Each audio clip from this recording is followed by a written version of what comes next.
Hey, welcome back to the Full Way to Joy podcast. My name is Tami, and I'm excited about this episode. This is one, in my mind, I made it a bigger deal than it needs to be. So it took me a little while to record it just because I'm so excited. I'm diving into 2025 with intention and with focus and with favor. And I want to share with you my word of the year. I wanted to share about the why I chose this word, what it means to me, why you should, if you don't have a word for the year, let's do favor together. Like my word of the year is favor. I just let it out of the bag and said it first anyway. I don't over edit these. So whatever I say is in the moment. It's the stream of consciousness, and it's how I talk in real life. This is how my brain works. And so what I want to talk about today is the whole concept of favor. And I want to talk about what it is and what it's not, and why I chose it, and why it took me a minute to really embody or to really grab onto it. And so, what if I told you that favor isn't just luck or a blessing? It's an active force wanting to be understood and embraced. It wants to be understood and embraced. And as I was thinking about favor and how this came about, I was at a conference, a business conference. So it's a business conference for women.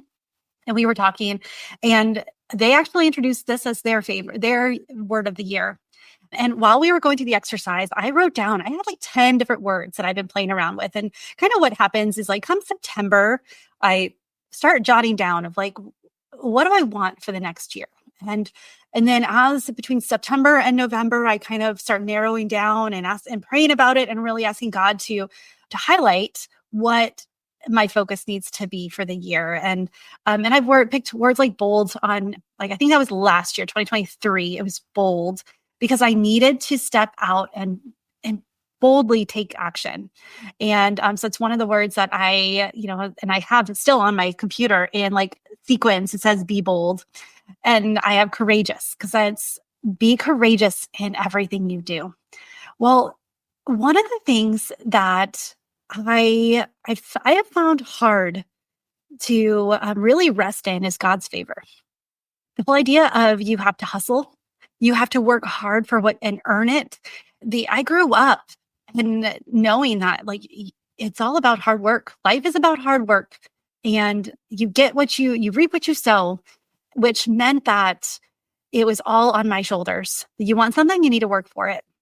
And over the last year, God's been showing me a different way. And so when the word favor came up, it was like all of those, I had 4 words that I still could not come to, how do these work together? What is the overarching? One of them was focus, and one was expand, and one of them was rest even. And I was like, rest? I'm too excited to pick a word like rest for the year. Maybe I'll be 2026 word. I got things to do. And then when they started just talking about favor and God's favor. And it was I could hear him whisper, I already have this for you too. This is what I want for you. And so what does favor truly mean? Because it's more than a blessing or good fortune. It's more than it's an active force versus a passive blessing. It does take action. And we'll talk a few moments about the posture of favor, of receiving favor. But favor isn't about opening doors. It's about recognizing which doors were designed for you.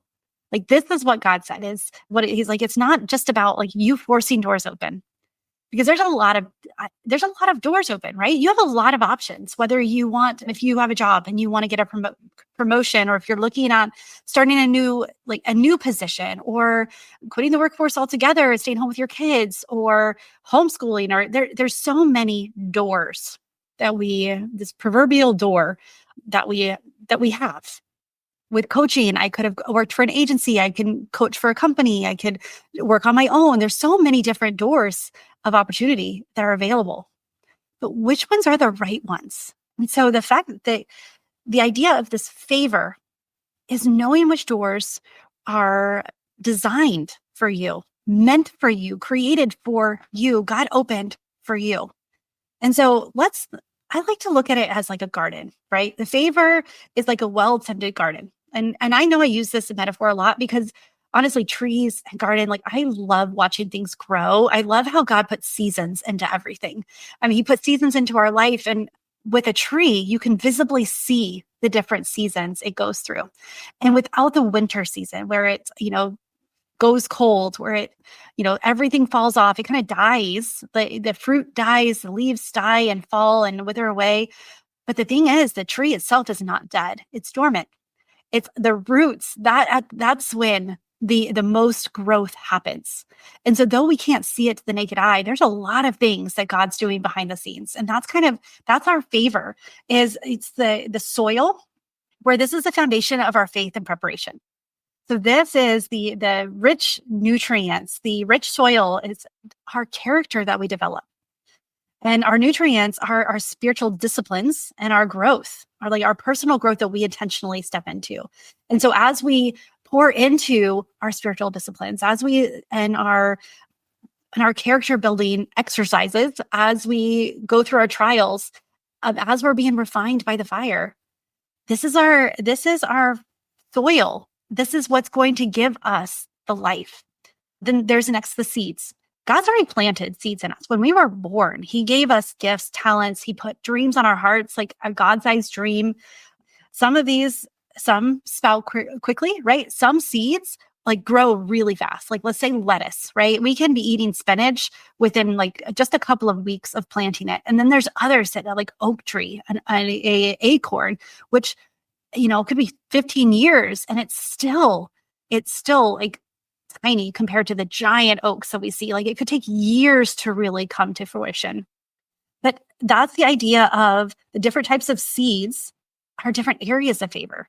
So some are quick, some are slow, some are, we have to lean into a little bit more. But these gifts and talents that God's given us, they are seeds that we get to expand. We get to nurture, we get to take care of, and we get to create to make them something, to like partner with God to make them something beautiful. Then there's the gardener, which that is God. That's God's role in our favor. His hand is already for us. He is for us, not against us. I talked last episode about the self-fulfilling prophecy. And this year, let's use self-fulfilling prophecy in our favor. Let's turn it, and typically it's a negative thing, but when we focus on growth, so if we focus on the good comes. When we look at, okay, where's the favor in this? And sometimes it's not obvious, but when you start looking for it and looking for ways that God has blessed you, you can start to see it in crazy ways, whether it's a new opportunity or someone pays for your coffee in, the coffee line in front of you, or someone starts a meal train because you are, you're sick, or someone, there's ways that God shows his favor. And so the gardener is God's role. And this is the part that may be kind of difficult, because just because there's favor doesn't mean there's not going to be difficult challenges. There's not going to be difficulties. I know I've been around the globe. We've spun around the sun enough to know that challenges come all the time. So even if my word of the year is favor, it does not mean that it's going to be all sunshine and roses. But I do know that God will prune. He'll remove what doesn't serve our purpose. Another reason why, when we understand what our purpose is, when we know who God's created us to be, it's a lot easier to let things go that we know are not for us. It's easier to close doors or let him close doors that were not ours in the first place. And then there's the watering. Like he provides the resources and opportunities, whether it's through people, whether it's through typically it is through people or just random opportunities that show up. I met someone at the Centurion Lounge, the Amex Lounge in Denver, and we started talking, and an opportunity like dropped on my lap, and that we can pursue. Who knows if something is going to come from it? We had a lot in common. We're both paramilitary. We actually knew some of the same people, and even his wife had some of the similar story to my story, and so we had so many connections that it had to be God orchestrated. And so those opportunities come just by looking for them, just by saying hi, and we can lean into it. And if you're looking for a favor, you're going to find favor. And so then we have the soil, the seeds, the gardener, and then there's the seasons. We got to understand the timing. So we know not everything happens the moment we want it to happen, but we can see favor in everything. So there's the winter, the seasons of preparation. What's the favor in that? And if you take time to prepare, if you're in the season of preparation, don't wish for the season of harvest. That will have its own challenges, but look at what God is doing in your life now. Has He slowed things down? Have you lost opportunities you thought were for you? And really, it's just a preparation phase. He is giving you time to reset, to dream, to grow for what's next. Then there's the spring seasons of new opportunities. Just like in the spring when there's new flowers and new fruit on trees and buds, and you can see and all the butterflies and bees and everything, and just there's a new life that happens in the spring. Then there's the summer seasons of growth where when you're in a growth season, when there is opportunity after opportunity coming after you for these learning opportunities, learning experiences, and you're like, okay, like, haven't I learned enough? But it's all in preparation for, then there's the harvest seasons. And there's that where we get to reap, we get to collect the fruit that we have been developing, that God's been developing in us. And favor works the same way. There's favor in every season. It just may not look the same. The same favor and the same goodness of God we see in harvest season in the fall is not the same thing we're going to see in preparation season in the winter. And so we have to look at it with a different lens. And so I want to talk about like what are 3 steps? So at this position, this idea of favor, because I'm going to tell you, my mind immediately when I started thinking about it, my mind was, you don't deserve favor. Like that's too easy. Just letting good things happen. You got to work for it. All those old stories that were in my heart started peering up again, like showing their ugly head. And that's when I got to switch things around and be like, you know what? God tells us over and over that He is for us, not against us. So Psalms 5:12, it says, for you bless the godly, you bless the righteous, O Lord. You surround them with your shield of love. This shield of love is favor. So when you see the word shield, a lot of times you think it's a defensive weapon, right? Like God protects us. He shields us. And sometimes it's through missed opportunities that were not for us, those closed doors. He shields us. He protects us as we go, whether it's in health and finances, and He's there to protect us. But if I learned anything from Captain America, is this shield can also be used for offense too. There are many times that he is throwing his shield in order to stop the enemy instead of protecting himself from the enemy, or he's protecting someone else by offensively throwing the shield. Well, this is the same thing. We can use God's favor as a way to step forward as well. If we expect favor will be there. If we expect God to show up, He's there. Like he doesn't leave us or forsake us. We can depend on His shield, His favor. And I thought about this. And of course, as you know, I was thinking, like, where has He protected me? And what shield of favor has He surrounded me with? And I'm like, there's so many good things in my life. I have good people. I have a great job that I love, and I get to impact others. I get to homeschool my kids, which I have to remind myself that that's a blessing sometimes, because it is not easy. It's a hard feat, especially when you have kids who they question things, which is, they're not compliant children, which I'm grateful for. And it's like, maybe a little bit compliant. Just do what I say.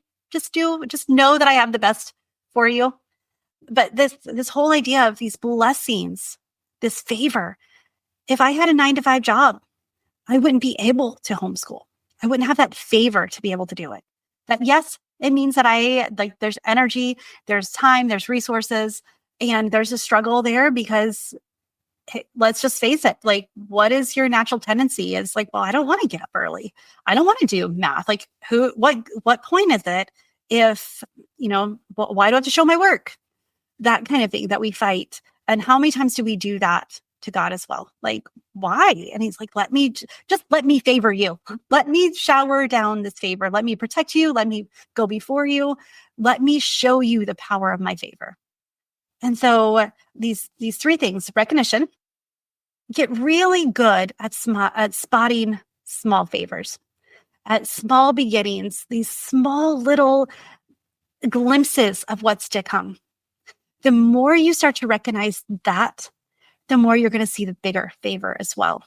And then understanding favor's fingerprints. It's not always the fingerprint you expect. So when you step back and you start to recognize and say, okay, where was God's favor today? And ask him to show you throughout the day where it's happening, what is around you.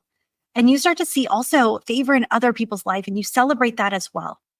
Because there's not a limited supply of favor. That's another thing, is one of my things is, well, I don't deserve it. And there's so many people who they deserve it more. And this is one of friends says, Tami, there's not a limited, it's not a scarce resource. Like, there's an abundance of God's favor, and there's enough for all of us. And in fact, when we start looking for it, we find more, not less. And so you have the recognition, because you can go through, and if you don't intentionally look for a favor, you're going to miss it every time. That was one of the things that, as God was showing me that to step into the favor, is I started looking at this year where favor was part of my life, and I could see his fingerprints. So the next is readiness, preparing your character for increased favor. You have to prepare yourself. Not only do you need to recognize it, but then you have to have your open hands, and you need to accept it, because God's a gentleman. He is not going to force you into it. You got to recognize that sometimes it is in the guise of like discomfort, because he wants something better. I keep thinking of this picture. I've seen a meme. I've seen it all over the place. So hopefully you'll know what it is. But it's the little girl who's like holding on to her teddy bear, and then like the representation of Jesus is there with a giant teddy bear behind his back. And because you're holding something small, and if you would just release that to him, he's got something better for you. And so this readiness is being willing to release the known for the unknown, and then building capacity for bigger opportunities. This is all about discipline.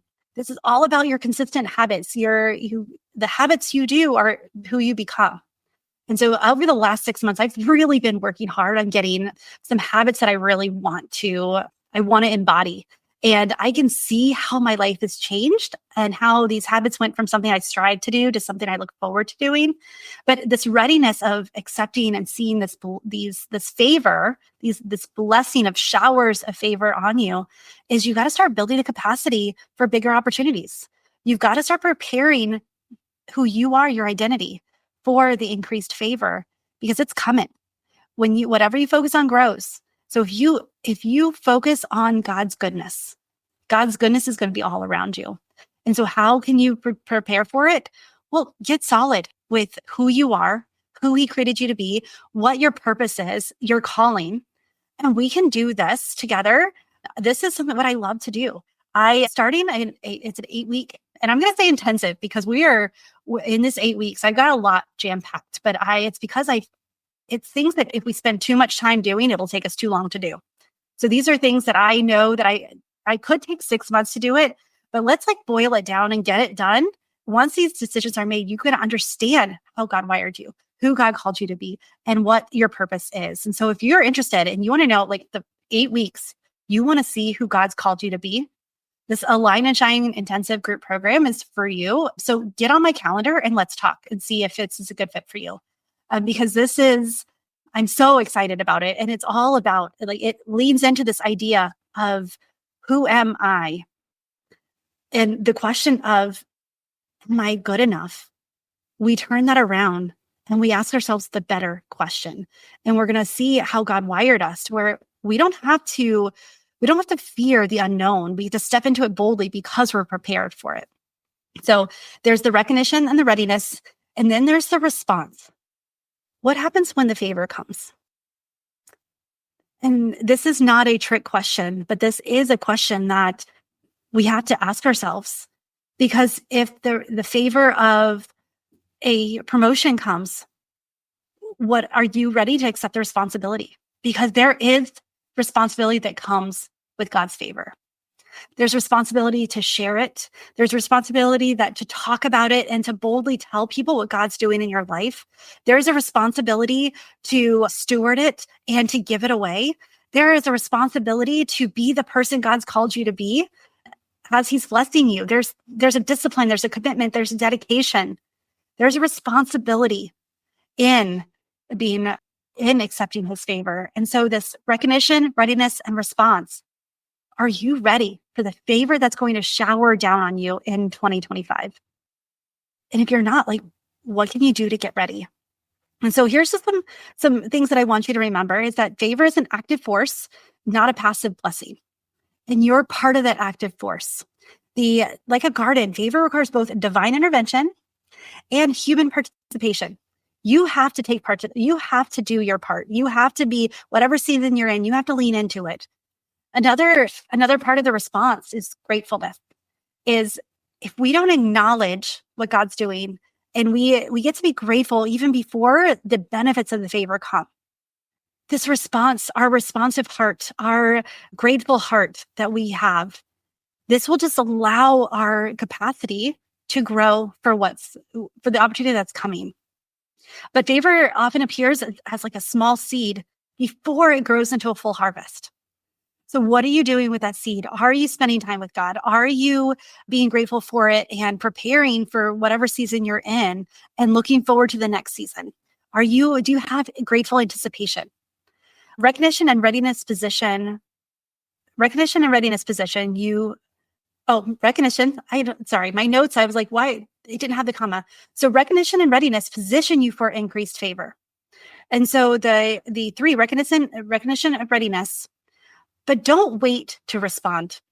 Be grateful now. Be ready now. I have to say if the favor's already upon you, because it is, it might be in a little seed that you're growing. And then favor is meant to flow through you, not just to you. It's not like we're told that we're supposed to share the good news of Christ. We're supposed to tell people the good things that he's doing in our lives because it's not just for you, it's for them too. One of the things that one of the tenets of like a non-negotiable for me is the fact that when we understand ourselves, it is not selfish. It's actually one of the most selfless things we can do, because when you understand what you're good at and what your talents are, what gifts God has given you, then you can give those gifts away. I talked last podcast about what good is a gift if it stays wrapped in the corner. If you look at the beautiful wrapping and where's the value? Is it on the outside or on the inside? Favor is the same way. Favor is on the inside of use what he's given you. And so I'm so excited about this word. I actually put it on my wall. I went to Michael's and did some crafting, and I have the word favor on the big letters with gold. I did gold sparkly spray paint. So it's there bold. And that way every day as I'm crafting, as I'm writing, I see that word and I can look for it every day, because I know that my recognition, my readiness and response, that depends on me. And that's my posture and that's my part. And then I get to see what God's going to do with it. And just the same, you get to see what God's going to do for you. So if you have a word of the year, I would love to know what it is and tell me why. How did God create this word for you? Where did it come from and why is it so important? And if you don't, feel free to borrow the word favor either until you come up with your own, or just own it, take it as your own and come up with your own reasons for it. Because again, God's favor is for all of us. It's not just for one or two of us. It's not just for your friend. It's for you too. We get to hold open our hands and say, God, use me. And when we're used, because we are servants of Christ, then that's part of the favor that he rains down on us, is he gives us opportunities. And so what do you want for your 2025? What are you looking for? And what is your self-fulfilling prophecy going to be? I am going to be looking for favor. That's what I'm going to focus on. And so that way I know that it's going to come true because it's inevitable. I know the heart of Christ. I know what he says about me being his child. And I know what he says about you as well. So I know 2024 has been a hard year. for a lot of people. I know that I've been through some challenges and some, family, relationship, kids, life, health. Like I've had a slew of challenges this year that I am going into 2025 boldly and with favor. I'm claiming it, and I know that you should too. All right, friend, if you back to this program, this 8-week program, there's limited seats. I am only limiting it 5 people. So when I reach 5, I will put you on the wait list for the next cohort, because I really want to. 8 weeks we're going to spend a lot of time together, and we're going to dive in, and we're going to figure out this whole self-awareness. Who did God call you to be? What are you good at? What is your zone of genius? What gifts has he planned for you in advance and that you get to step into? And how does it bring you energy? Because believe me, when I started moving away from the things that were not for me, closing those doors of opportunities, or looking and saying, okay, that door's not for me, but this is. It doesn't mean I have more time. But my energy level is way higher because I'm doing things I know that align with who God called me to be. And I know you can do it too. So get on my calendar, let's chat. And I can't wait to go into 2025 with you, and let's soar. All right. Choose joy, friend, until joy chooses you. And I will talk to you soon. Bye for now.